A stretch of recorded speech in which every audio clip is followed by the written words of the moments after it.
messieurs, bonjour, bienvenue à une autre édition de 11 Montréal. Content de vous avoir. On enregistre, on est jeudi 21 septembre. Frédéric Laure avec vous, comme à l'habitude. Émission spéciale parce que je suis très heureux. On va avoir deux invités aujourd'hui. On va commencer avec la première qui est là. Je suis très content de la voir parce que, j'allais dire, c'est Amy Wash.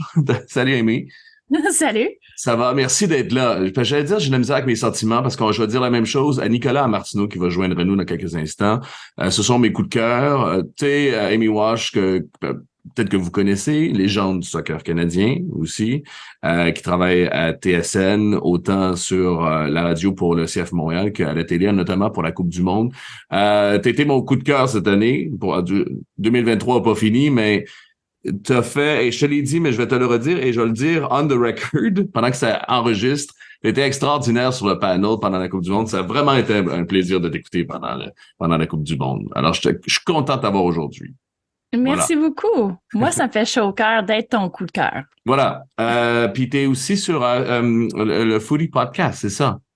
Oui, Foodie Prime, the podcast, oui. C'est ça. Ils ont changé de nom, ils font ça comme 4 fois par semaine. Puis le show du vendredi, c'était News and Such avant, puis ils l'ont renommé News and Dubs pour Amy Walsh, W Dubs. Ouais, voilà. C'est ça. C'est mon petit nom. Fait que c'est ça. Fait que j'ai une fois par semaine sur ce podcast-là. Puis un petit moonlighting ici avec toi aujourd'hui. Je suis contente. Oui, exactement. Bon, allez vous inscrire à ce podcast-là aussi. Il est pas mal, si vous parlez anglais, entre autres, c'est pas mal intéressant. OK, il faut parler de cette séquence du CF Montréal. Je vais commencer avec ça parce que dans la deuxième partie, quand Nicolas va joindre à nous, on va parler peut-être un peu plus, on va parler de soccer féminin, ce qu'on fait pas souvent à 11 Montréal. Puis on va aussi parler de la pratique du journalistique entre les bancs, notamment. Mais là, pour l'instant, je vais te parler du match contre hier, notamment du FC Cincinnati. T'as posé une question après, puis je t'ai fait une blague dans la conférence de presse. On va parler de ça. T'as l'impression que c'était la performance la plus aboutie de l'équipe. Est-ce que, un, j'ai bien compris, puis deux, est-ce que ça, malgré le résultat, qui est pas nécessairement très bon pour le CF Montréal, est-ce que ça te donne confiance pour les 5 matchs qui restent pour Montréal en vue des séries? Oui, absolument. C'est une équipe résiliente. Puis le match, alors si on regarde ça, les 2 derniers matchs à domicile, c'est peut-être 4 points qu'ils ont laissé de côté, qu'ils auraient pu avoir pour monter dans le classement de l'Est. Mais pas 4 points qu'ils ont laissé, qu'ils ont perdu. Moi, je pense Chicago, là, on va s'en rappeler à la fin de l'année, peut-être. Oui. Ouais. Non, absolument. C'est les points qu'ils auraient pu prendre avec eux, puis vraiment monter dans le classement, puis vraiment juste leur donner le petit coussin là entre eux puis les autres DC notamment qui sont juste 1 point derrière eux à la 9e place. Alors, abouti pour me clarifier, un autre synonyme complet. Complet, ouais. Oui, complet. Okay. Juste pour être clair. Alors, les 45 minutes qu'ils ont joué contre Chicago. La première demi, c'était une attaque fluide et variée que j'ai beaucoup aimé. Deuxième demi, moins convaincante, mais une belle performance. Mais contre Cincinnati, la meilleure équipe de la Ligue, je m'attendais, puis j'ai vu l'alignement partant, et j'ai pensé, OK, le Sada, il voit ça peut-être comme un match déjà perdu. Alors, occasion de mettre... de faire une rotation, c'était nécessaire pour reposer notamment Piet, pour voir peut-être des autres choses intéressantes qui pouvaient émerger côté à l'attaque avec les strikers, avec l'insertion de Toy, lui donner une chance. Fait que je pense que ça faisait depuis juillet qu'il avait joué. Ça faisait 12 juillet, les deux, Wanyama et Toy n'avaient pas joué depuis le 12 juillet contre Chicago, mais la première itération de Chicago, le match là-bas aussi. Une défaite, right. Une grosse défaite. La défaite 3-0, c'est ça, right? Oui, exactement. Ouais. Puis juste pour te dire, là, je pense que tu disais, Piet n'était pas là. Je pense que tu vas compatir, parce que les deux, toi et moi, on a des enfants. Piet était malade aussi, comme plusieurs autres. Je pense que Zachary Broguière aussi, mais Piet, virus de garderie. C'est pas la première fois d'ailleurs qu'il y a des virus de garderie, Samuel Piet. C'est ça. Ouais, je connais bien ça. Je coule un petit peu du nez, puis c'est les enfants, mes jumeaux, ils ont 9 ans, puis ils toussent tous les deux. C'est pas rien de grave, là, mais ça circule dans la maison. Alors, je peux bien comprendre. Là, Seda, il a mentionné post-game qu'il y avait un virus qui circulait, puis notamment, c'est un virus qui a laissé Zachary Broguière de côté. Mais pour revenir au match, alors c'était la façon, nous autres, on a parlé TSN 690 de bien commencer d'être résilient, d'être déterminé au début, les premières 15 minutes. Puis de voir si le Sada, lui, de son côté, comme entraîneur, il allait avoir un plan côté tactique. Qu'est-ce qui a fonctionné contre Chicago? C'était le pressing agressif, qu'on voit pas toujours avec eux. Tu sais, c'est quand même quelque chose si on parle de Losada Ball, on parle de son style, sa philosophie de jeu. C'est quelque chose qu'on pense voir plus souvent, dans mon opinion. On le voit de temps en temps, mais c'est quelque chose qui a bien fonctionné contre Chicago. Puis je pense que cette énergie, cette vouloir d'aller avec beaucoup d'agression puis d'intensité en défensif, ça l'a mené beaucoup de ses mêmes qualités à l'attaque quand il était en possession. Alors, je pensais voir peut-être moins ça contre Cincinnati. Puis je m'attendais aussi de voir. Je me posais les questions côté Losada, comme entraîneur, est-ce qu'il allait voir, est-ce qu'on allait voir une fluidité tactique de lui? D'avoir, OK, les premières 15 minutes, on va essayer le high pressing. Après ça, on va se mettre plus en mi-bloc, les attendre, de voir. Et il y avait aussi Duke qui était dans ses plans contre Cincinnati, qui n'était pas là contre Chicago. Puis j'ai bien aimé le trio des milieux de terrain avec Saliba, Piette et Choinière. Choinière qui était plus comme un 8 et Saliba aussi avec Piette plus comme le anchor de ce triangle-là. Alors... Mais je t'arrête parce que j'ai un de mes points là-dessus. Là. J'étais un peu comme partout. Je réponds pas vraiment à ta question, mais go. Non, mais je vais t'amener parce que je vais t'entendre sur Choinière parce que tu viens de parler de Wanyama puis la rotation. Right back, Choinière contre FC Cincinnati. Yeah. Je pense, il y a des gens hier qui parlaient Jonathan Sirois, c'est pas grave l'erreur qu'il a fait parce que c'est notre MVP cette année. Moi, je pense que le MVP, c'est Choinière. Puis ça commence à lui nuire, sa polyvalence. Ça aurait pas été mieux, justement, c'est facile à dire à ce moment-ci, mais Choinière dans le milieu, puis enfin le mettre dans le milieu à la place de Wanyama, entre autres, puis Lapalainen sur le côté. Là. C'est sûr que je fais le gérant d'estrade, mais Choinière au milieu, on en a... Losada en a besoin en ce moment, non? Même si c'est bien qu'il patche des trous à gauche, à droite. Moi, c'est juste les choix qu'il a fait hier, il a fait des bons choix. Puis Losada, on a beaucoup parlé de ses changements. Il est lucide. Il fait des bons changements à la mi-temps, des ajustements tactiques. Il est lucide, puis même, je dirais, il a l'humilité de le faire aussi quand ça fonctionne pas. Puis... Oui, il a pas peur de le faire. Non. C'est ça que j'adore. Il est pas marié à son idée. Mais là, je sais pas, Choinière qui patch à gauche, à droite, j'aimerais ça que Choinière, qu'on assume son statut d'MVP, puis que finalement, en tout cas, je pense que cette équipe-là en a besoin dans le milieu de terrain. Qu'est-ce que tu en penses? Est-ce que je suis trop gérant d'estrade, Monday morning, Thursday morning quarterback? Non, je suis absolument d'accord parce que sa position, je suis d'accord avec toi que sa polyvalence nuit un petit peu à lui. Pour vraiment se montrer pleinement sa capacité en tant que joueur, mais aussi à la prestation d'équipe. Parce que l'équipe est meilleure quand Choinière joue au milieu. C'est lui qui drive le tout. C'est sûr que c'est peut-être pas le créateur, la force créateur, comme qu'on peut voir avec Duke, mais on le voit pas assez souvent. Mais sa capacité de couvrir every blade of grass, il était tout partout, mais d'être travaillant, d'être déterminé, mais aussi de jouer simplement. Puis tu as parlé de lucidité en termes de le Losada, mais c'est Choinière, il est allumé. C'est son IQ, on peut le voir en pleine expression au milieu de terrain. Alors on voit moins quand il est moins impliqué dans le jeu, puis quand il est dans le couloir. Mais je vais dire, je pense que c'était peut-être dans les plans de Losada de l'avoir au milieu de terrain, et peut-être le virus à Zachary Broguillard, forced him. C'était peut-être son plan B ou plan C. Ouais, parce qu'en même temps, c'est vrai, au niveau de la profondeur, ce que je comprends, c'est que Lasseter fait pas 90 minutes, Lapalainen fait pas 90 minutes, fait que t'es obligé... dans les circonstances, c'est obligé de patcher justement, puis justement de déplacer Choinière. Mais on est presque rendu là pour Choinière. Au début, c'était bien sa polyvalence, ça l'aidait, puis c'est bien pour sa carrière, puis c'est bien pour n'importe quel joueur. On le compare souvent nous ici à Christian Roldan de Seattle. qui peut jouer un peu partout. Puis ça va aider sur l'ensemble de sa carrière. Mais en même temps, à un moment donné, je pense que, surtout en fin de saison, on en a besoin au milieu. Hey, qu'est-ce que tu as pensé? Je vais y aller je vais te lancer des noms, entre autres. Juste Wanyama et Toy. Ça, c'est l'affaire. On a parlé, dernier départ, c'est le 12 juillet, ça remonte, là. C'est la chose la plus difficile à faire comme professionnel, c'est-à-dire, t'as pas de rythme, t'es pas là, puis t'as soudainement un moment pour te faire valoir, puis t'es mieux de le prendre là parce que le train passera pas deux fois.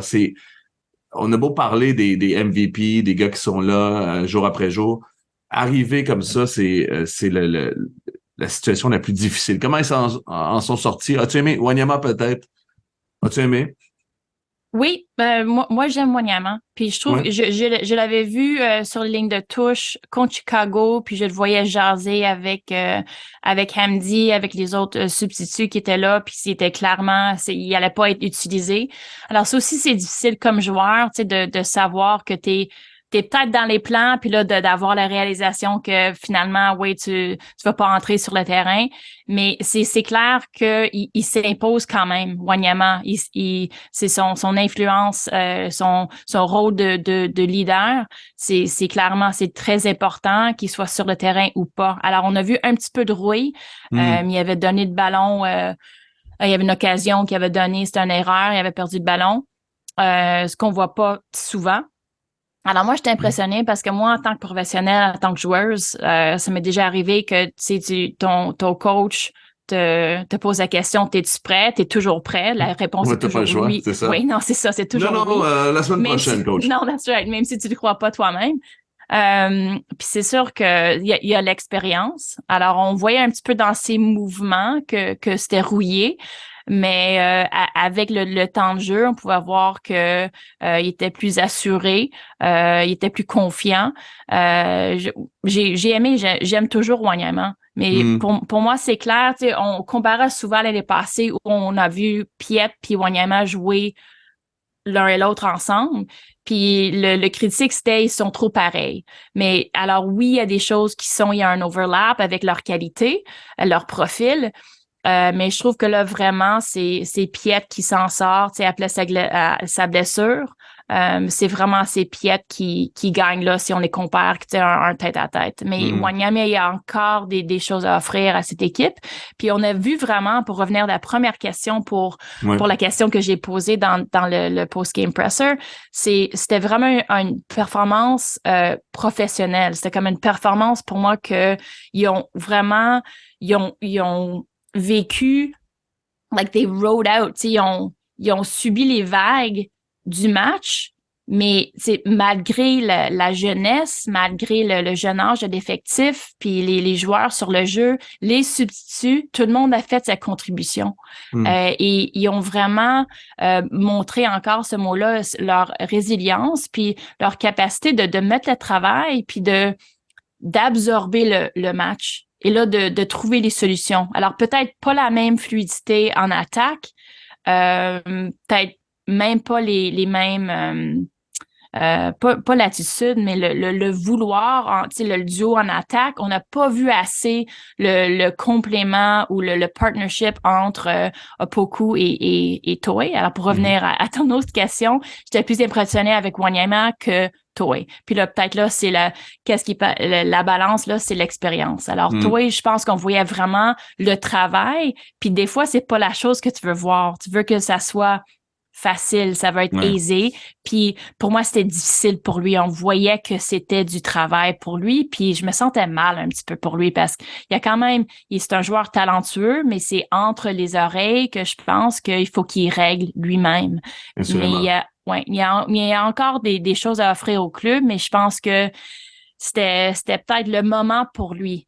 Puis peut-être la prestation. Moi aussi, j'ai trouvé ça chiant parce que Toy, notre bout de description est tout juste derrière les joueurs qui jouent pas, en fait, les joueurs qui sont dans les estrades du CF Montréal. Puis Toy, je l'ai eu, ça fait, je pense, 5 ou 6 matchs qui est devant moi. Je pense que je peux y toucher, je peux taper sur la tête. Alors, c'est ça. Sa confiance ne devait pas être au paroxysme hier ou sans commençant, puis il y avait un peu de rouille, assurément.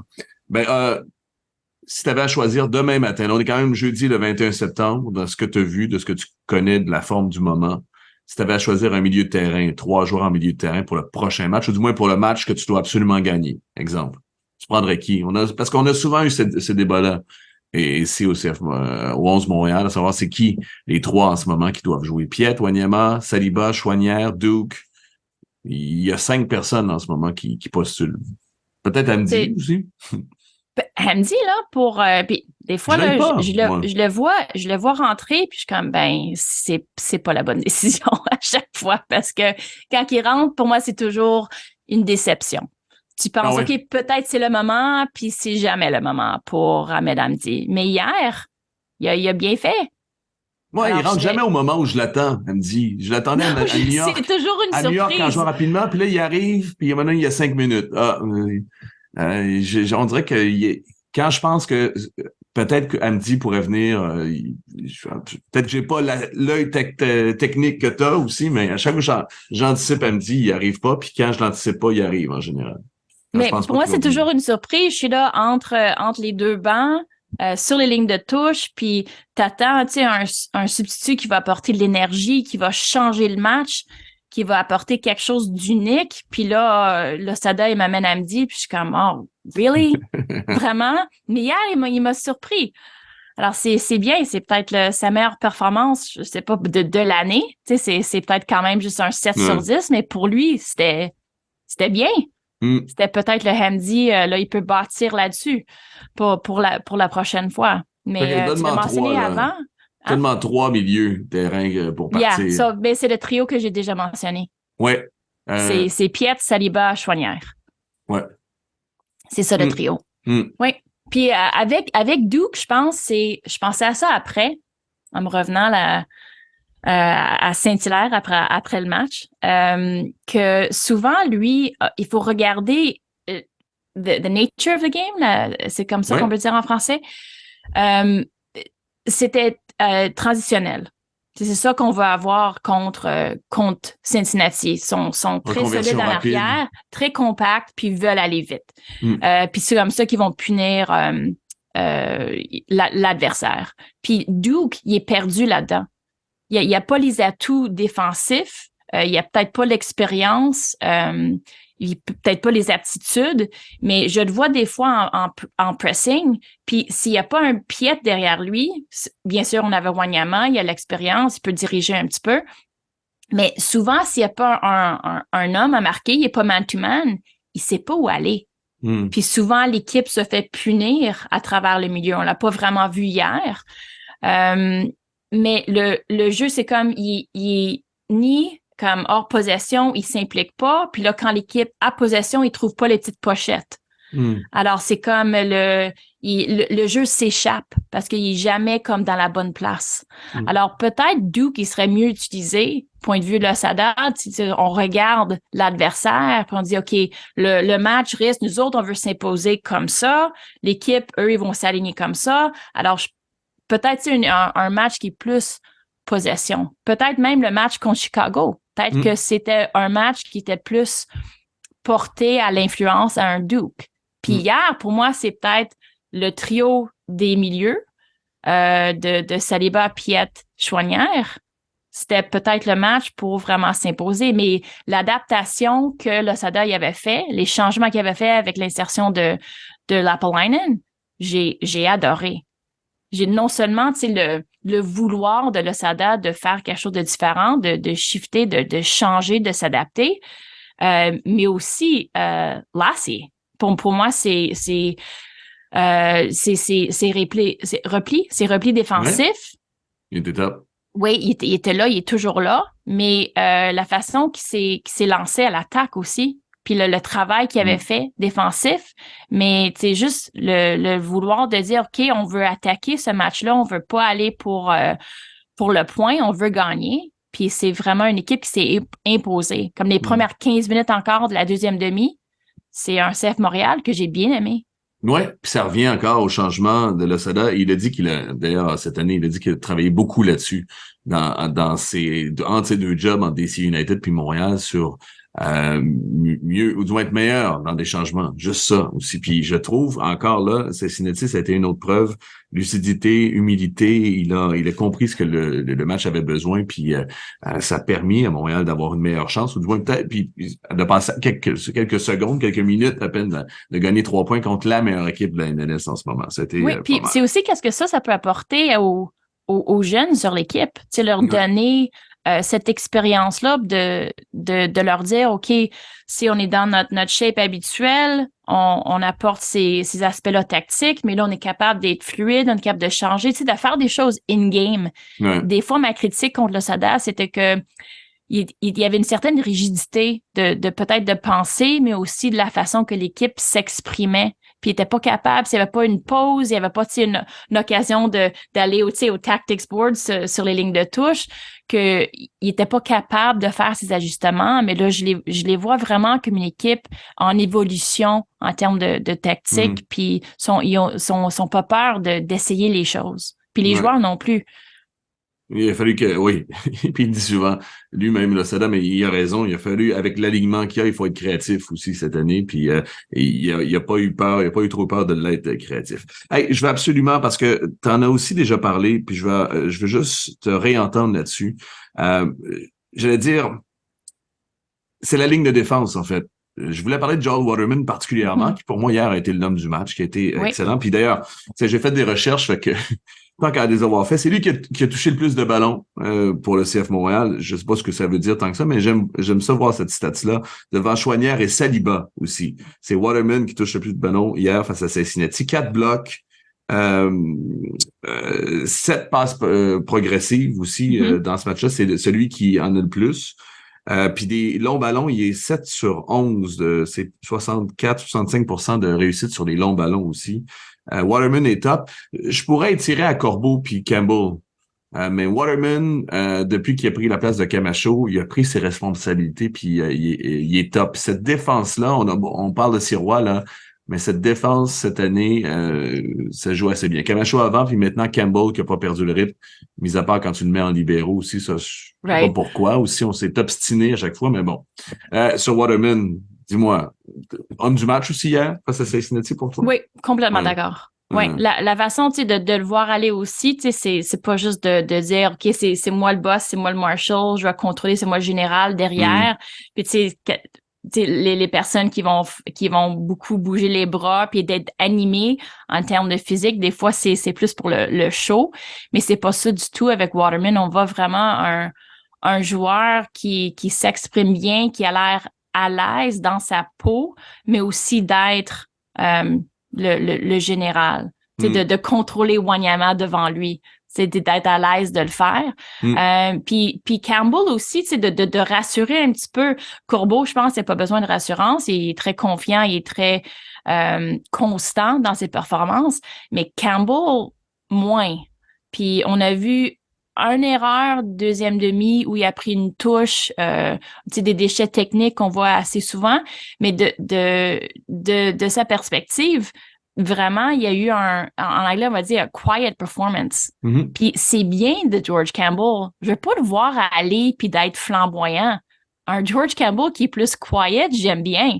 C'est côté défensif. Mais c'est le cœur, tu sais, le pouls de ce backline, c'est vraiment... That's how you say it in French, right? Ouais. OK, good. J'ai lu ton expression, je suis pas certaine, je me suis questionnée. On est là.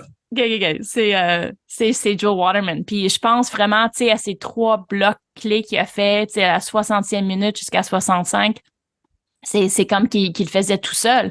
Mais c'est vraiment, pour revenir à mon point du début, c'était une performance collective assez impressionnant de façon défensive. Et la façon qu'il trouvait, tu sais, des moyens d'avoir un petit peu de repos. Alors, en possession, on l'a vu un petit peu plus en deuxième demi, où le match était un petit peu plus ouvert. On a vu plus de possession de l'équipe. Mais c'est de Waterman de reconnaître qu'il soit balle au pied, capable de briser les lignes en dribble, qui est à l'aise de le faire. Briser les lignes, c'est de trouver soit Wanyama ou Saliba comme outlet en milieu de terrain, aussi à l'aise de le faire. Et juste de voir son langage corporel en arrière. Je trouve que comme joueur qui côtoie, t'es tu es à côté de lui, tu es derrière comme Sirois, tu es devant lui, tu es confiant que c'est lui qui est au cœur de ta ligne défensive. Puis vraiment, vraiment impressionné avec Joe Waterman parce que ses débuts de saison cette année n'étaient pas, pour moi, convaincants. Moi, Waterman, il a incarné ce début de saison-là où il y a des anciens, ou ceux de l'an dernier, qui étaient un peu choqués d'avoir ou qui n'avaient pas vraiment fait la transition en disant Wilfried Nancy est parti, on n'est plus la même équipe, on n'est plus l'équipe, on joue pas de la même façon.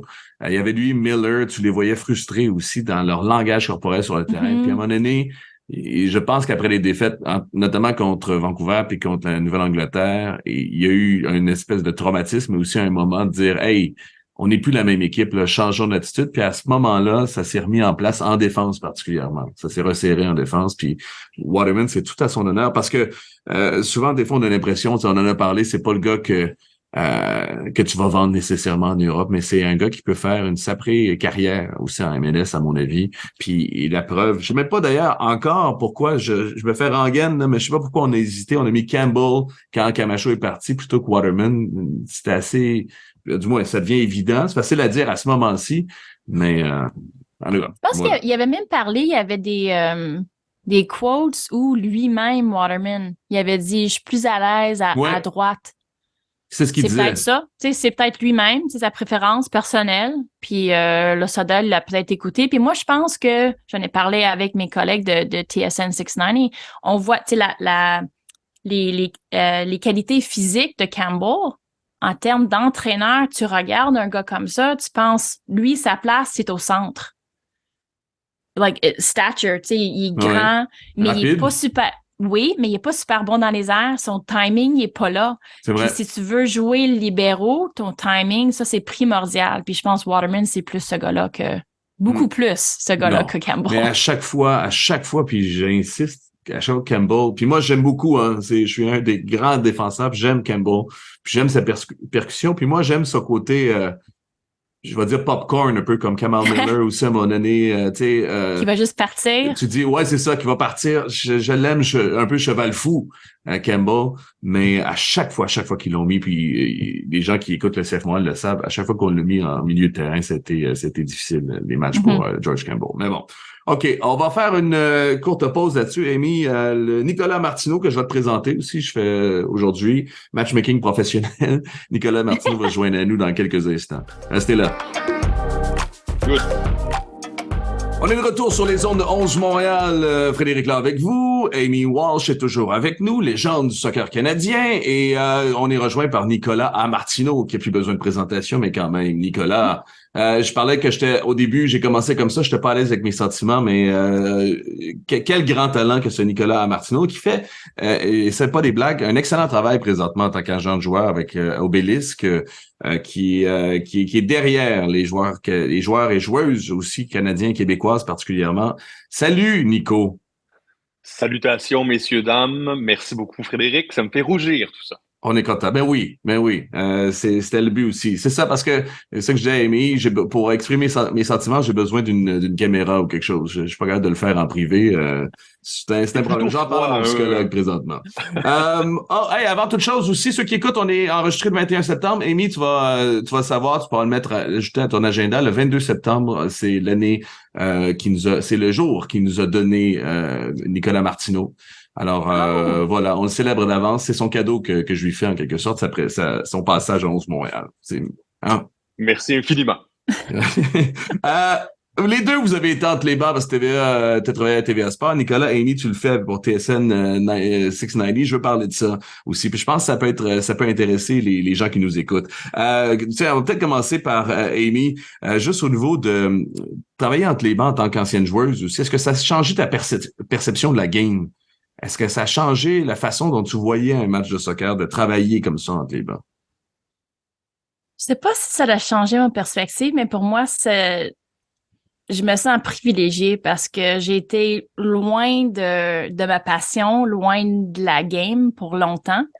Puis ma réintégration dans les médias, c'était à travers cette position sur les lignes de touche. Puis à chaque fois que je suis là, c'est d'être juste là, juste à côté. Je me sens I feel lucky. Je me sens très chanceuse d'être là, de faire partie, d'être si près du jeu que j'adore. Mais en termes de perspective, pas vraiment. Je pense que je porte plus attention à ce qui se passe dans les dugouts, sur les bancs. Puis, la façon que les entraîneurs y interagissent avec leurs joueurs, puis le respect, le langage corporel, puis tout cet aspect-là que peut-être comme joueur, ta perspective est différente. C'est vraiment axé sur toi, ta performance personnelle, la façon que tu t'intègres au plan de ton entraîneur dans le match. Si t'es un joueur sur le banc, t'es titulaire. Fait que là, de voir ça, de l'extérieur, d'être si proche, mais de voir la façon que tu vois les échanges, moi, j'adore ça. Alors, c'est moins souvent, c'est peut-être qu'est-ce que j'apporte au broadcast. Et je vais peut-être commenter ça un petit peu moins, mais tout ça, pour moi, ça donne la contexte à mes commentaires de voir tout ça passer devant mes yeux. La nuance par rapport à tout ça, ben c'est ça c'est intéressant, Nick. As-tu de la misère à te concentrer sur la game parce que ça doit être intéressant ce qui se passe dans le dugout aussi, en général, ou sur les bancs de chacune des équipes? Ouais, non seulement c'est intéressant de voir ce qui se dit, c'est souvent de la chicane, c'est souvent ça que j'apportais, plus de couleur un petit peu dans les broadcasts. Ça me permettait de dire, hey, en ce moment, Rémi Garde est vraiment fâché contre le 4e officiel ou tel joueur vient de kicker sa bouteille en rentrant au banc. C'est sûr et certain que ça amène ce contexte-là. En même temps, on est dans une position où on peut pas tout dire non plus. Il y a des choses qui se disent qui est peut-être pas nécessairement pertinent pour le téléspectateur, qui ferait juste ajouter un peu de drama qui est pas nécessaire. J'en ai vécu les conséquences d'ailleurs au fil du temps. Certains entraîneurs, certains présidents, directeurs sportifs qui m'ont fait des reproches par rapport à certaines choses que j'ai pu dire quand j'étais au milieu des deux bancs. Mais une chose qui, je pense, à mentionner, qui est importante à mentionner, c'est que la façon dont tu vois la game entre les deux bancs, puis la façon dont tu vois la game dans les estrades, c'est deux choses complètement différentes. Puis moi, ça m'a frappé dès le départ, c'est que la vitesse du jeu quand tu es vraiment sur le même terrain que les joueurs, tu réalises que c'est pas le même sport que tu regardes. Puis ça donne une espèce de contexte supplémentaire. Quand tu retournes dans les estrades après ça, tu réalises que ça va beaucoup plus vite que ce que tu peux l'imaginer.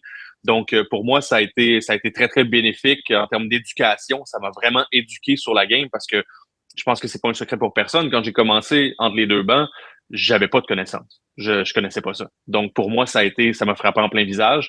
Puis ça m'a fait apprécier le sport encore plus, de réaliser que ces athlètes-là, j'en ai vu des matchs de hockey de très, très proche. J'en ai vu des matchs de football. Et je réalisais pas à quel point ces athlètes-là, c'est des Formule 1. Donc, ça m'a amené vraiment des connaissances supplémentaires d'être entre les deux bancs puis de pouvoir pratiquement toucher ces joueurs-là. Voir un Hassoun Camara débouler à toute vitesse sur son flanc, ça a été une bénédiction. Salut Hassoun. Oui, sachant qu'Hassoun est si smooth aussi, le voir rapide à ce point-là, ça donne un coup, ça fait un choc. J'ai sur ma liste l'entraîneur le plus fou. Puis tu viens de parler de Rémi Garde, mais Nicolas, ton entraîneur le plus animé que tu as vu sur le côté? CF Montréal et l'ensemble de la MLS. Ben, c'est sûr que Frank Lopez donnait pas sa place. Tu sais, Frank, c'est un gars qui était très, très émotif, qui avait tendance à invectiver les arbitres, à invectiver le coach adverse, à parler aux joueurs beaucoup. Tu sais, c'est un Grec qui est très expressif et tout, donc c'est sûr et certain que c'était un show à chaque fois. Il y a le bassin lousse aussi, Frank. C'est comme le Elvis des entraîneurs aussi. Tu viens de faire un petit mouvement, Fred, aussi. Oui. C'est pour ça qu'on est sur YouTube maintenant, c'est pour permettre aux gens de voir mon mouvement. Mais non, je dirais que Ben Olsen, qui était à l'époque DC United, laissait vraiment pas sa place, avait une attitude très, très particulière. Tu sais, on peut-tu sacrer sur un podcast sur YouTube? Ouais, je pense que oui. J'allais dire, très petit Chris, là. Tu sais, j'avais l'impression qui était le gars dans le cours d'école, là, qui écœurait ses adversaires de ballon chasseur, tu sais. Donc, Ben Olsen c'était tourné vers les autres, Ben Olsen. C'était pas nécessairement juste vers l'officiel. Absolument, okay. Vers tout le monde. Très, très baveux. Tata Martino était quelque chose à voir aussi des lignes de côté, tu sais, de par sa prestance. Tu sais, il y a des entraîneurs, tu as l'impression que s'ils parlent au 4e officiel, le 4e officiel écoute plus. Juste parce que le côté humain oui, Peter Vermes, c'est vrai, Peter Vermes de Kansas City commande le respect. Donc, si Peter Vermes parle au 4e officiel, le 4e officiel écoute. Puis il se prend pas pour un 7-up flat aussi, Peter Vermes, hein, non plus. Non plus. Non plus, Ouais. mais la prestance joue pour quelque chose dans le respect des officiels à l'égard des bancs, j'ai l'impression. Peut-être que c'est juste ma perception aussi, là. Amy peut peut-être avoir vécu un petit peu plus que moi. Amy, je sais qu'elle a un nom. On s'en est parlé. Il y a un nom. Je sais pas si je te le sors. Je te mets, comme dirait Jean Perron, je t'accumule au pied du mur, mais est-ce qu'il y a un... je vais le dire pour toi, Phil Neville, Ah c'est oui, celui qui est le non. plus... Oui, Phil Neville, mais dès mon arrivée, entre les deux bancs, il y avait deux chaises. Des fois, il n'y a pas de chaise, il faut que je me procure ma chaise moi-même, mais il y avait deux chaises. Fait que je me suis assise, puis il y avait la chaise à côté de moi. Tout de suite, Phil Neville, il me dit mais j'ai mes écouteurs. Fait que là, je les enlève parce qu'il me parle. Je dis Hi Phil, ça va? Il dit Are you using that chair? C'est like, what? Celui-là, tu le veux-tu? Puis là, tout de suite, il y avait comme, je sais pas, il était pas super gentil. Il était, je sais pas le mot en français, mais j'étais comme, OK, finalement, on va commencer comme ça. Tu sais, d'habitude, j'ai pas des échanges avec les entraîneurs. Puis là, durant le match, c'était clairement un Phil Neville sous pression. Tu sais, c'était, je pense, 2 matchs avant qu'il était mis à la porte. Puis je pense qu'il savait que Messi s'en venait, mais lui, son Léo, lui, qui avait à gérer, c'était Leo Campagna, right? Ouais. Puis là, il criait à haute voix, il sacrait, puis fait que finalement, puis je fais jamais ça, j'ai pris mon téléphone, puis je l'ai filmé. Puis parce que il était vraiment enfantin dans, like he was petulant. Il était vraiment, en tout cas, j'étais pas impressionnée avec Phil Neville. Fait que, mais c'était un show. Pour le négatif, mais c'était un show. Est-ce que, puis la question est aux deux aussi, est-ce qu'on accepte trop justement les débordements? Est-ce que dans cette culture-là, un peu, parce que moi, j'ai jamais connu ça entre les deux bancs. J'ai déjà été dans le service, dans la restauration. Il y a aussi cette culture-là niaiseuse où tu peux crier après les serveurs. En cuisine, tu peux t'envoyer promener, envoyer chier aussi. J'ai tout le temps trouvé ça un peu niaiseux. Je sais pas si je peux utiliser l'expression débile, mais fou, hors de contrôle. Est-ce qu'on accepte trop ça aussi? Parce que j'ai vu, moi, ça me fait penser, t'as dit Frank Lopas, mais Rémi Garde aussi. Rémi Garde a dit des choses, puis je l'ai entendu, moi, dans nos micros, a dit des choses c'est un gars tellement réfléchi, agréable à discuter, mais il se transformait en assassin, il explosait sur les lignes de côté. Est-ce que, Amy, on accepte, est-ce que la culture est encore un peu rétrograde? On accepte justement de crier après l'officiel? Ouais, c'est ça ma question. On accepte trop? Oui, absolument. Oui. Puis même les officiels qui sont là, d'habitude, ils veulent calmer. Eux, ils veulent avoir un discours avec respect, c'est sûr, pour eux-mêmes aussi. Mais je pense le visuel, l'exemple que ça donne, il y a le trickle-down dans la communauté, dans le grassroots, où c'est acceptable, de traiter un arbitre comme ça. C'est pour ça qu'on a une pénurie d'arbitres. On n'a pas assez d'arbitres pour nos ligues amateurs. Alors, c'est vraiment grave. Puis, pour moi aussi, juste comme être humain, c'est comme ça que tu vas être vu. Comme c'est sûr que tu peux être animé, tu peux être émotif, mais il faut avoir un petit peu de respect à la base.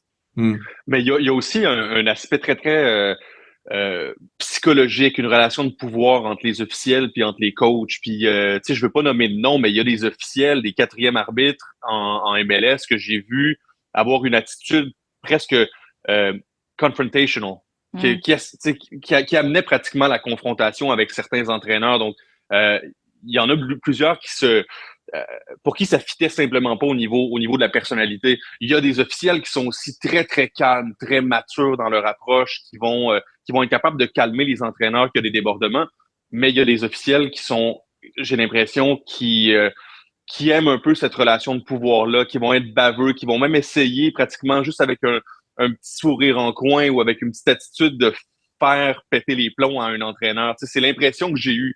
Donc, c'est des êtres humains à la fin, que ce soit les arbitres ou les coachs, et il y a des personnalités qui ne mèchent pas ensemble, qui fit tout simplement pas, ou tu peux voir des débordements un peu plus souvent. Puis tu sais, Fred, tu parlais de Rémi Garde.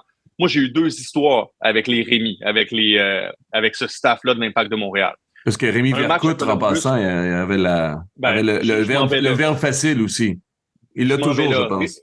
Rémi Garde, un match à Columbus où j'étais au centre du terrain avec un de mes caméramans. Je pense que c'est Frédéric Terrien ou Dominique Palardi. Et on était, à ce moment-là, la façon dont ça fonctionnait, c'est qu'on avait un producteur-réalisateur à Montréal qui nous disait « J'aimerais ça que vous nous preniez une image, un ISO de Rémi Garde. » Donc, on était sur Rémi Garde avec la caméra et moi, je parlais dans le micro et je vous expliquais ce qui se passait. Et à ce moment-là, il y avait un joueur qui avait fait quelque chose de pas correct. Je sais pas si c'est un Jason Vargas, un Anthony Jackson-Hamel ou peu importe. Et je l'expliquais dans le micro et mon caméraman était tourné vers Rémi Garde. Et à partir du moment où Rémi s'est rendu compte qu'on le filmait et qu'on parlait de ses réactions au bord du banc, il s'est retourné vers moi et il a dit « Qu'est-ce que tu fais là à me filmer? C'est quoi? Tu veux-tu qu'on t'enlève ta passe média? Tu seras plus jamais sur les lignes de côté. » Et à ce moment-là, il était très, très émotif. Et le lendemain, à l'entraînement, hey, je suis désolé et tout, nanana, mais est-ce que c'est nécessaire de tout le temps me filmer et tout? Puis je comprenais que pour lui, dans l'émotion, il avait pas envie d'avoir sa face sur la caméra, mais en même temps, c'est ça le sport professionnel. Tu dois t'attendre à avoir les projecteurs tournés sur toi quand ça va bien, quand ça va mal. Mais pour lui, c'était vraiment difficile à accepter d'avoir une caméra d'en face. Et l'autre C'est fou, histoire, parce qu'on est dans un air médiatique, puis en MLS particulièrement, je le vois pas nécessairement que les autres sports nord-américains tant que ça, mais on est habitué, on a besoin des médias et on veut les médias, mais en même temps, on donne pas nécessairement tout le temps les entrevues. On veut pas, il y a des zones où on peut pas filmer, où on doit pas filmer parce que ça fait partie d'un certain code, d'un certain respect aussi. Je comprends cette tension-là qui existe, mais c'est particulier qu'en 2023, on réfléchisse encore comme ça, puis qu'il y a encore des chasses gardées parce que justement, quand tu lèves la couverte, là, surtout entre les bancs, des fois, c'est pas jojo aussi. je pense qu'on a peur. On a trop peur des médias. Hein? Puis c'est quelque chose que je dis à tous mes joueurs et mes joueuses. C'est les médias, les journalistes, c'est votre lien direct avec les fans. Ouais. Donc, vous devez l'entretenir, ce lien-là. Vous pouvez pas avoir peur d'un journaliste qui a un micro sous votre nez ou une caméra dans votre visage. C'est important pour vous parce que c'est la chance que vous avez de répondre aux partisans et aux questions que les partisans se posent. Alors que souvent, dans ma carrière, j'ai eu tendance à croire qu'on nous voyait comme des ennemis. Et vous parlez pas aux médias parce qu'ils vont sortir des bombes nucléaires sur vous. Puis ça, pour moi, c'est pas la bonne façon de voir les choses. Donc, c'est plus les départements de communication des équipes qui drillent les coachs et les joueurs à penser que les médias, ce sont les méchants, alors que ça devrait pas être ainsi. Mais c'est la chance aussi en tant que joueur ou joueuse et d'équipe de contrôler votre propre message. Mm-hmm. Si vous mettez de l'avant, ben on veut entendre votre voix, puis vous avez la chance d'être porte-parole de votre propre message. Sinon, on n'a pas de quotes, on n'a pas de media availabilities. Fait que je veux pas dire que les médias vont se construire des histoires eux-mêmes, mais si tu as le message complet, puis on tire le rideau, puis on vous laisse entrer, ben là, on a peut-être plus de chances de parler de la même chose. Assurément. Puis en 2023, il y a encore des gens qui le mesurent pas. Mais bon, le temps file, puis je vais absolument parler de ça parce que c'était un de mes objectifs. Amy, j'ai dit que t'étais super écœurante à TSN pendant la Coupe du Monde. Je voulais te poser cette question-là. C'est l'impression que ça me donne. Puis est-ce que tu la valides? Est-ce que c'était la meilleure Coupe du Monde féminine de l'histoire? Oui. Mais 100%. Oui. La profondeur, la qualité. Oui, tout ça. Puis aussi les surprises. Il y avait le message avant la Coupe du Monde, c'était trop tôt pour passer de 24 équipes à 32 équipes. Est-ce puis, que c'était clairement pas ça du tout. Non, hein. Il n'y a pas eu de match justement ridicule ou de match où comme c'était les États-Unis, c'était face aux Philippines notamment. Il n'y a pas eu ça. Oui, c'est ça. Il n'y avait pas de 13-0. Je me souviens pas du match. Il y avait des matchs de l'Espagne, je pense des 5-0. Je sais pas s'il y avait plus que ça. Puis alors, on avait des surprises, mais on voit aussi l'impact de l'environnement professionnel, puis les clubs, puis l'ascension, la progression qu'on voit côté club, puis l'investissement dans le foot féminin. Puis l'impact que ça a sur le plan national, puis pour le côté des fédérations.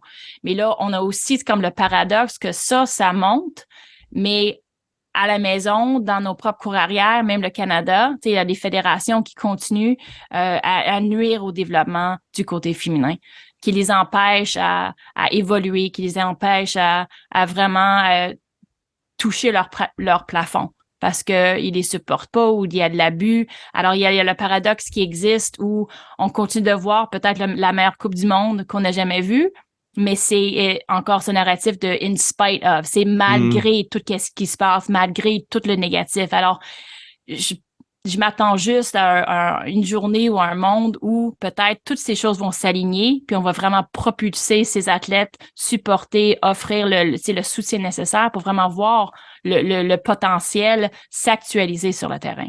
Qu'est-ce qui manque? Parce que deux choses, on va le faire en deux temps. Premièrement, on va le faire même personnel. C'est une question que je voulais poser à toi. On va commencer, puis après ça, j'irai vers toi, Nicolas. Mais moi, j'ai un jeune fils. Est-ce que dans nos habitudes, est-ce qu'il faut, j'allais dire se forcer, mais est-ce qu'il faut que je lui montre des matchs de soccer? Est-ce que si à la maison, de féminin notamment, est-ce qu'il faut que, pas je me force, mais que je me conscientise à lui montrer plus de sport professionnel féminin, plus de femmes en action aussi? Est-ce que ça fait partie des trucs que tu me prescrirais en tant que père, en tant que propriétaire d'un jeune gars? Propriétaire. Oui, je pense que faut se responsabiliser là-dedans, comme en tant que parent, mais côté visibilité, opportunité, faut que ça soit là dès le début. Alors là, la Coupe du monde n'est plus à télé. Comment qu'on peut montrer à nos jeunes filles, nos jeunes garçons, c'est quoi le foot féminin si on n'a pas ça à la télé, on n'a pas ça sur le streaming. C'est pas vraiment dans notre quotidien.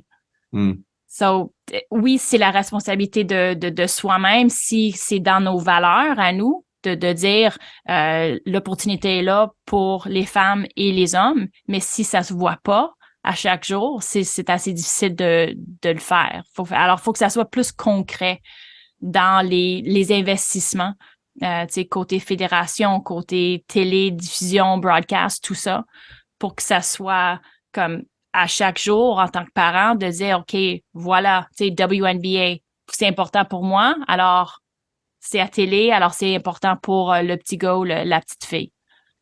C'est pas rentable, Nicolas. Est-ce que c'est vrai, ça, que c'est pas rentable?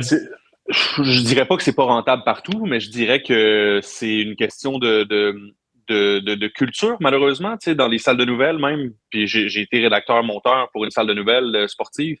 J'ai l'impression qu'on part de tellement loin que, par exemple, si on a un bulletin de nouvelles de 30 minutes et qu'on décide de faire des résumés des principaux matchs de la soirée, on va choisir le match des Brewers de Milwaukee contre les Rays de Tampa avant de choisir le plus gros match de la NWSL de la soirée, tu sais. Parce que c'est juste une question de culture qu'on doit apprendre à changer, spécialement ici en Amérique du Nord.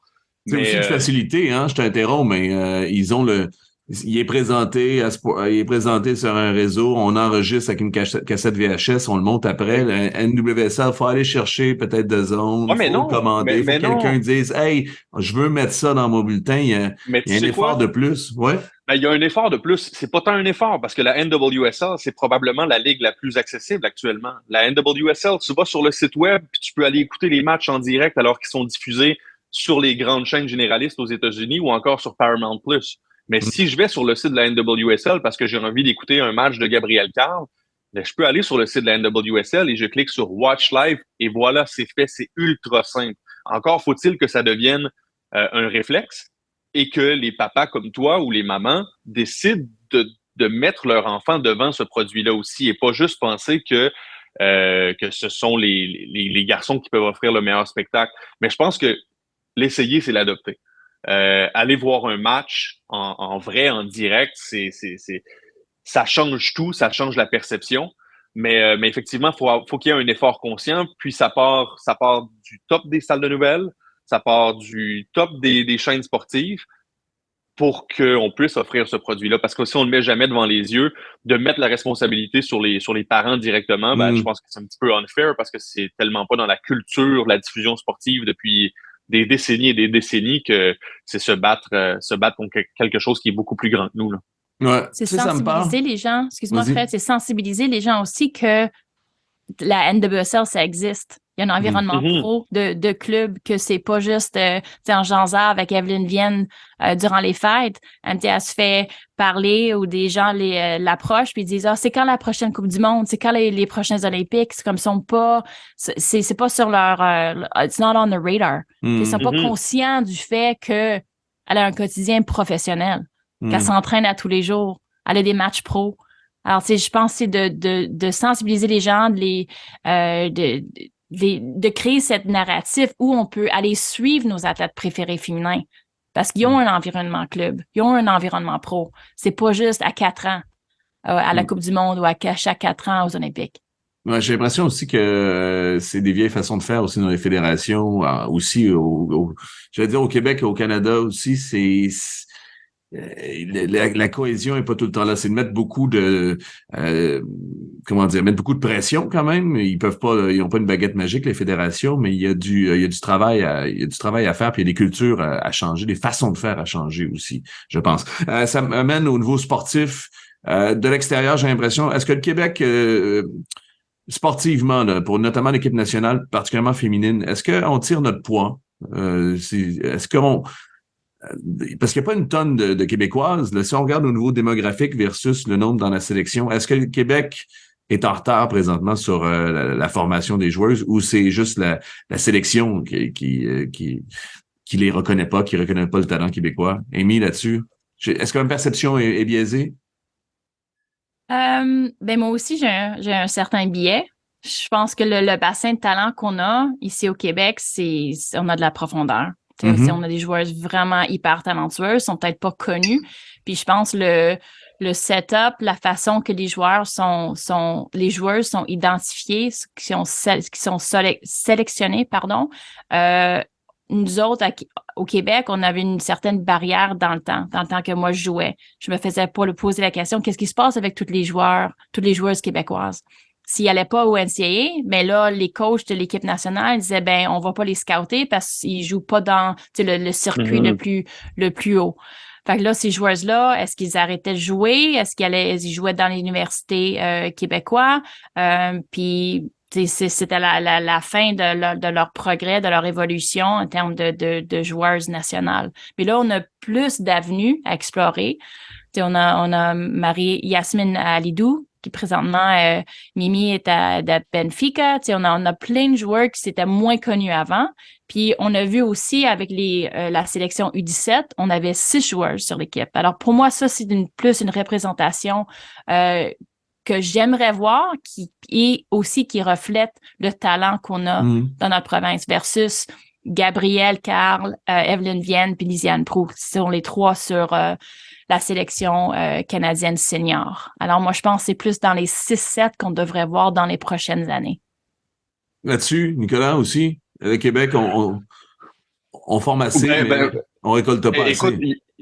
Non, effectivement, puis je pense qu'il n'y a pas énormément de respect non plus qui est mis au niveau du scouting sur les universités canadiennes parce que effectivement, les joueuses doivent passer par la NCAA pour être remarquées, pour éventuellement atterrir en NWSL ou encore atterrir en Europe.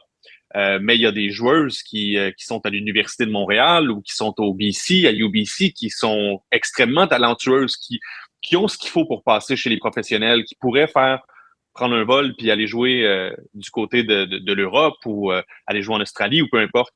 Mais j'ai l'impression qu'il y a un problème de scouting à ce niveau-là aussi. C'est pas toutes les joueuses ou tous les joueurs qui veulent s'exporter aux Unis pour leur niveau collégial. Puis l'autre chose aussi, c'est que du moment où tu arrives en NCAA, que tu performes bien, reste que tu es une joueuse internationale à la fin de ton parcours. Donc, tu dois vraiment avoir dominé la NCAA pour être drafté ou pour avoir ta chance. Jessica De Filippo l'a vécu. Jessica De Filippo, c'était une super joueuse en NCAA avec Arkansas. Il y a personne qui a pris une chance avec elle en NWSL parce que c'est une joueuse canadienne. Donc, elle a été obligée d'aller en Allemagne, dans une très, très petite équipe. Là, finalement, je pense qu'elle est en Espagne actuellement. Donc, elle, ce n'est qu'un exemple. Mais il y en a beaucoup des joueuses comme ça. Après ça, c'est à la sélectionneuse de l'équipe de fouiller un peu plus. C'est aux scouts aussi d'aller chercher les talents qui sont un peu cachés. Il y a des joueuses qui méritent peut-être une chance dans l'équipe nationale canadienne ou qui méritent à tout le moins d'être invités à des camps juste se faire voir dans le setup de l'équipe nationale. Puis ça, je pense que c'est pas fait beaucoup. Puis les joueuses québécoises, la raison, je pense, c'est qu'il y a moins de joueuses québécoises qui vont être portées à aller vers les États-Unis aussi à cause de la barrière de la langue. Mm-hmm. Donc, aller étudier dans une université américaine, c'est beaucoup plus intimidant pour une joueuse de Lévis qui n'a jamais parlé anglais, tu sais. C'est différent, évidemment, pour Gabrielle Carle puis Evelyne Viens, qui, eux, l'ont fait. Puis, tu vois, leur carrière a explosé grâce à ça. Mais il y a des joueuses pour qui c'est peut-être un petit peu plus compliqué de faire le move vers la NCAA. Donc, en ce moment, il y a comme une avenue principale. Là. Il y a un boulevard vers les pros. Je pense qu'il y a de la place pour plus. Et pour ça, ça prend plus de détecteurs de talent, ça prend plus d'agents, ça prend plus dans la business du foot pour donner une chance à plus de joueuses parce qu'il y en a un tas de joueuses québécoises qui ont 23, 24 ans qui pourraient jouer pro et qui jouent pas pro simplement à cause de leur parcours. Est-ce que la MLS doit être responsable? Parce que je prends l'exemple de... Puis, Amy, tu participais avec le CF Montréal, tu participes à l'effort, je vais appeler ça comme ça, l'effort féminin du CF Montréal. Mais la MLS, est-ce qu'ils ont une responsabilité là-dedans? Parce que je me mets dans la peau d'un investisseur MLS, M. Saputo ou n'importe quel propriétaire. Oui, en tant que citoyen, oui, au niveau... oui, c'est peut-être la bonne chose à faire pour ta communauté, mais en même temps, pourquoi je paierais 2, 3, 4 millions supplémentaires aussi, alors qu'il va pas avoir un retour direct sur l'investissement? Quelle est la responsabilité? Puis est-ce que qu'est-ce que tu dirais à un propriétaire qui dit ça en disant, je suis pas sûr que j'en ai avoir pour mon argent si j'investis dans le soccer féminin? Ben, je pense qu'il faut regarder, c'est un quote, c'est Katrina Gala, ça fait beaucoup de travail pour l'équité dans les sports. Puis son quote, c'est It's not about what's deserved, it's about what's possible.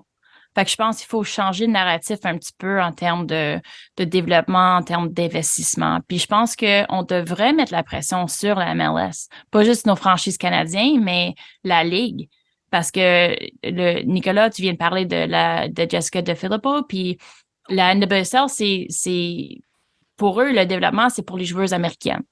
Dans le dernier draft, il y avait une seule Canadienne qui était repêchée en 8e, dual citizen. Elle a son citizenship des États-Unis et aussi canadienne.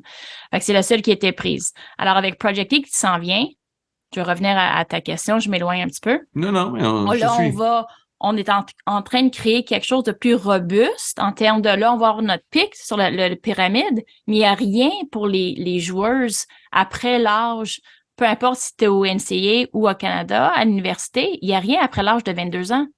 Alors, si tu n'as pas une place pour aller jouer pro, tu n'as pas un passeport européen, tu es forcé à faire un choix. Est-ce que tu as le luxe de continuer de jouer pour le plaisir ou semi-pro, tu ne vas pas gagner ta vie? Puis tu as peut-être le support, le soutien de tes parents, ou tu peux avoir une job en même temps pour payer ton loyer. Sinon, tu es forcé à choisir entre ton sport que tu aimes, ta passion, et de vivre. Parce qu'on n'a pas d'infrastructure présentement pour ces joueuses-là de continuer d'évoluer. Alors, si à l'âge de 22 ans, tu sais, j'ai même parlé avec Olivier Renard à propos de ça la semaine passée. À l'âge de 22, imagine, tu sais, on regarde, on a beaucoup jasé sur l'effectif, la jeunesse qu'on voit avec le CF, l'âge médian de 23 ans. Imagine de se faire dire à l'âge de 22, 23 ans, un garçon, un pro, un homme, de dire, OK, ton développement cesse à l'âge de 22. Puis c'est ça que les jeunes femmes se font dire. Parce que le message est dit de façon subtile, ou le subtext, c'est on n'a pas de place pour toi, il faut que tu arrêtes de jouer. C'est ça. En tout cas, si la MLS voulait se prononcer plus sur l'équité en termes de développement, de développer le sport, on verrait bien plus en termes de cette Tier 2. Puis peut-être ça, c'est à venir avec Project 8, de combiner les League One BC avec les League One Ontario, l'ancienne PLSQ, le League One Québec, pour vraiment faire vibrer et varier cette pathway, parce qu'on a besoin de quelque chose. Là, on est tard dans notre développement, le Canada. C'est notre seul pays dans le top 20 qui n'a pas de ligue domestique. Il a pris du retard. C'est fou. C'est en même ridicule. temps, ouais. En même temps, moi, ce que j'entends, c'est du leadership aussi qui manque, qu'il n'y a jamais eu aussi pour fédérer tout le monde aussi. Puis ça vient de où, le leadership? Ça peut revenir de plein de places, la MLS. Moi, je vois le plus gros lobby, ça devrait être la fédération. Ça devrait être eux qui sont assez lucides pour justement parler à tout le monde constamment puis faire du lobby à tout le monde. Ça, c'est mon opinion. Oui, mais Fred, ouais. Fred, notre fédération, malheureusement, là, avec tout le respect que je dois aux gens qui y travaillent, on est dans le tiers-monde du foot dans le monde. Là. C'est d'un ridicule au niveau masculin, au niveau féminin. Donc, demander du leadership, c'est demander une refonte complète de notre fédération à la fin. C'est demander que le gouvernement se mette les mains là-dedans aussi, investisse plus de fonds. Donc, malheureusement, je pense que de s'attendre à un leadership plus poussé au niveau féminin, au niveau masculin, au niveau des équipes de jeunes, au niveau des camps d'entraînement pour les U17, pour les U20, moi, personnellement, j'ai un regard qui est très, très sombre actuellement sur tout ça parce que ça fait des années maintenant qu'on a les mains dedans, puis ça me fait un peu de la peine, tu sais, ça me fait de la peine, puis moi, Amy, je vous trouve extrêmement forte, puis j'ai envie de voir votre projet fonctionner et tout, puis j'espère que vous avez les coups des franges, puis les épaules assez solides, puis du financement assez solide pour que ça fonctionne et que c'est pas juste en attente de l'aide de Canada Soccer parce que j'ai un gros doute par rapport à ça, personnellement. Ah, bon. Je m'excuse, hein, c'était très, très négatif. Je voulais partir avec un peu d'espoir, mais non, mais il y a une fête. Oui. Je vais y aller avec de l'espoir, OK? J'ai eu l'occasion d'aller voir un match à Washington de la NWSL. Gabi Carl qui jouait. Gabi Carl qui est une des joueuses de l'agence Obélisque, l'agence que je gère avec Jonathan Beaulieu-Bourgault. Et j'ai été vraiment, franchement impressionné, particulièrement à Washington. Là. Et je veux mettre l'accent et la lumière sur Washington d'un point de vue marketing. Il y avait des affiches partout de l'équipe autour du stade. Il y avait des affiches des joueuses principales de l'équipe. Les estrades étaient pleines. Il y avait 12 000 personnes dans les estrades. Et il y avait tellement de passion dans les estrades, des papas, des mamans qui ont amené leurs enfants, qu'à la fin du match, je devais rencontrer Gabi sur le bord du terrain puis qu'on jase un peu avant d'aller au restaurant. Et j'ai décidé de rebrousser chemin parce qu'il y avait juste trop de kids qui attendaient pour rencontrer les joueuses. Les Chloé Ricketts, les Trinity Rodman, il y avait, honnêtement, c'était plus passionné, le support, le soutien, que les matchs de CPL que je suis allé voir. Parce qu'il y a un besoin, parce qu'il y a un marché pour ça. Mais il faut créer le produit, build it and they will come. Je pense qu'il faut construire le produit pour que ces petites filles-là, puis même, il y avait beaucoup de petits garçons qui étaient là, qui voulaient voir les Chloé Ricketts puis les Trinity Rodman. Mais je pense que ça prend le produit pour voir à quel point ça attire. Puis j'ai vraiment été agréablement surpris par cette passion-là. Puis c'était une super expérience. Ah, super intéressant. Mais en ce sens-là, moi, je pense que je vais continuer. Puis j'ai juste le mot forcé, mais je veux pas utiliser ça, mais je pense que ça va être ça, parce qu'il y a tellement d'offres de sport, de me forcer d'écouter et de faire écouter aussi à mon fils, parce que on a encore une vieille façon de faire en disant que c'est peut-être moins bon, c'était peut-être un moins bon spectacle, et c'est pas vrai. Moi, ça me parle beaucoup parce que je travaille beaucoup avec la MLS qui cherche un peu à une autre échelle à trouver sa place dans le paysage, entre autres médiatique et dans la culture. Puis aussi avec la WTA, puis que je trouve en ce moment que le circuit tennis féminin est beaucoup plus intéressant en ce moment que celui de l'ATP. Puis je trouve qu'il est mal mis en marché, puis que les gens ont le sentiment que c'est trois coches en dessous, alors que c'est un truc complètement différent. Mais c'est des athlètes hors normes et des athlètes de pointe aussi. Fait que, en tout cas, voilà, ça sera ma résolution après notre discussion dans tout ça. Une chose est sûre, c'est que c'était un grand bonheur de vous avoir aujourd'hui. Amy Walsh, ça faisait longtemps qu'on s'en parlait. Merci d'être venu à Rosemont cette semaine. Un grand plaisir. Merci de l'invitation. Puis on s'en fait une autre. On se fait très bientôt, on te rappelle, c'est sûr. Si tu gardes notre numéro de téléphone, tu peux aussi faire Oudis la prochaine fois qu'on te texte aussi. New phone, Oudis. On va comprendre. Nicolas Martineau, écoute, voilà, je te souhaite bon anniversaire surtout. Merci Frédéric, merci de l'invitation. Merci Amy, très content d'avoir pu partager le micro, le spotlight avec toi. Puis on est tous les deux Virgos.